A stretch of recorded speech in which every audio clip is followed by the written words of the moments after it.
Hi, Park Ridge. I hope your Easter week is going really well. What a great time to remember all that Christ has accomplished for us by his sacrifice, by his amazing love for us, his justification and righteousness, and then ultimately by his glorious resurrection. So I hope you'll celebrate all of those things this week as families and individuals, as well as worshiping with us as you have opportunity. I want to read to you just a couple of passages that really tie all this together, both from the book of John. First in John chapter 19, beginning in verse 28. After this, Jesus, knowing that all was now finished, said, to fulfill the scripture, "I thirst."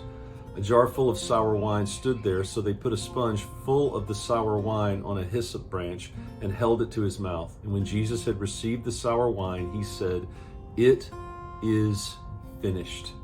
And he bowed his head and gave up his spirit.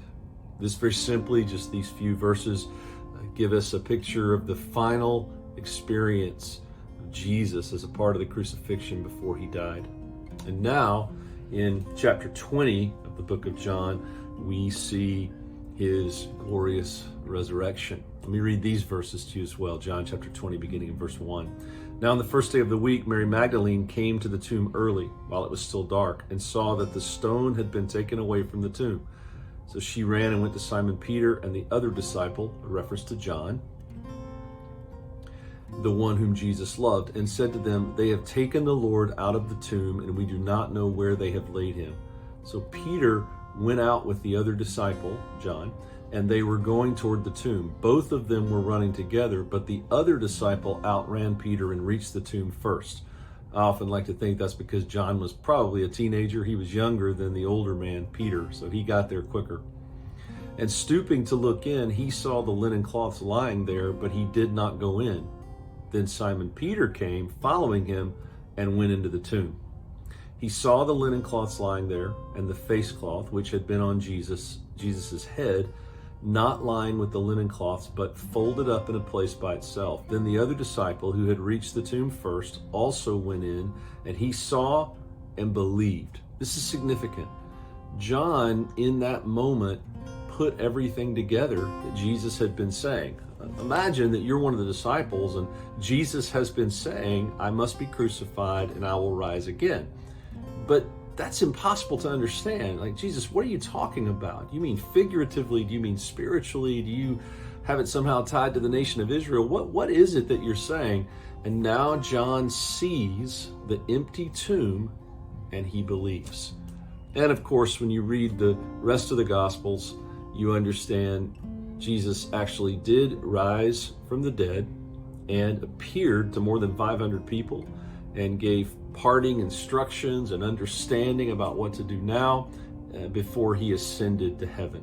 So this week, we remember that Jesus came, he lived, he ministered, he died, he rose, he ascended. These so many aspects of his life that have changed us, those of us who know him, forever. So if you know him, rejoice and be exceedingly glad in the things that God has done for you. And invite someone to come to these services. Good Friday on Friday evening. Doors open at 6. The service will start, I believe, around 6:30.